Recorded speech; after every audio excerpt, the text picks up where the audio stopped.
Indeed, indeed. And what brings your fascination to clowning? Like I know you're a comedian or a comedian background or something.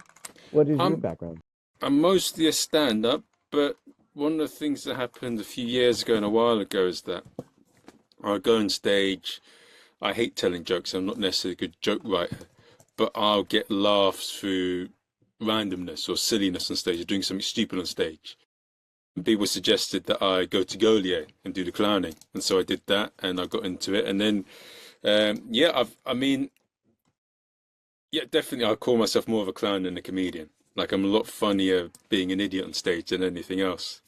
And yeah, what's brought me to you is I run a podcast as well.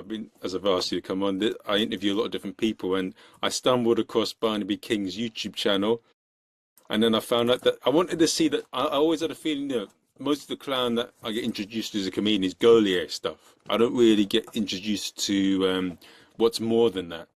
And when I found Barnaby King's podcast, it's like, oh, all these interesting people in clowning. And I know there's a lot more than that way of teaching, especially when you said that there's difference between well, you said use both to form your own style, American style and European clowning.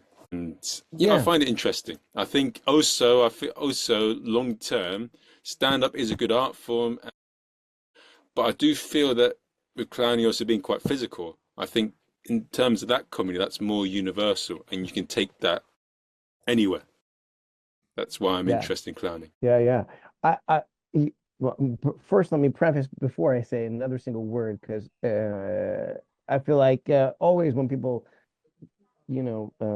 philosophize and talk about art form and art in general, there's a level of everything that you say, the opposite is immediately true as well, right? So, like if I say something as a preface, it's likely, yeah, it makes sense and it works, but also immediately the opposite is true. And so, with that, what I find really interesting in your connection to clowning and your and kinship with it is for me and the way you described it for me the very thin difference between stand-up comedy and clowning is that stand-up comedy tends to be anecdotal. In other words, someone's coming up and they're telling stories or jokes or things that happen to them or could happen to them or something that makes them feel a certain way rather than if you're doing something in the moment. Clowning is more they're laughing at you because of what you're doing in the moment rather than the anecdotal thing that you're talking about. Yeah, definitely. And that is a great bit of yeah, that's something that I need to I'm going to edit that, Mark. That is going on TikTok as a short clip. Is that all right? Well, a whole bunch of bullshit. There you go. Enjoy it. No, no, no. It's yeah. I'm not. I'll be honest. What you said there about you saying there's rules and it follows this way. You said that the opposite's true. I mean, I don't know. I'm going to leave that. I'm not too sure if but I agree with one thing of what you said in that. I agree that to be good at any art form, you've got to you'll form your own understanding of it.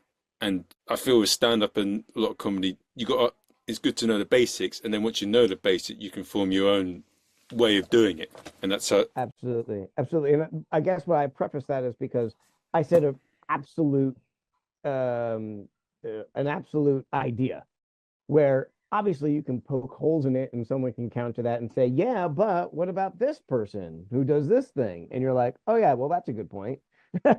But, in terms of my observation, when I'm watching a comedian and when I'm watching a comedian who kind of steps his toe into the clown world, like a Steve Martin or a Martin Short or Zach Galifianakis or these sort of comedians, they're like stepping into the clown world where you're not laughing at their anecdotal thing. You're laughing at them in the moment for their stupid thing that they're doing. Does that make sense?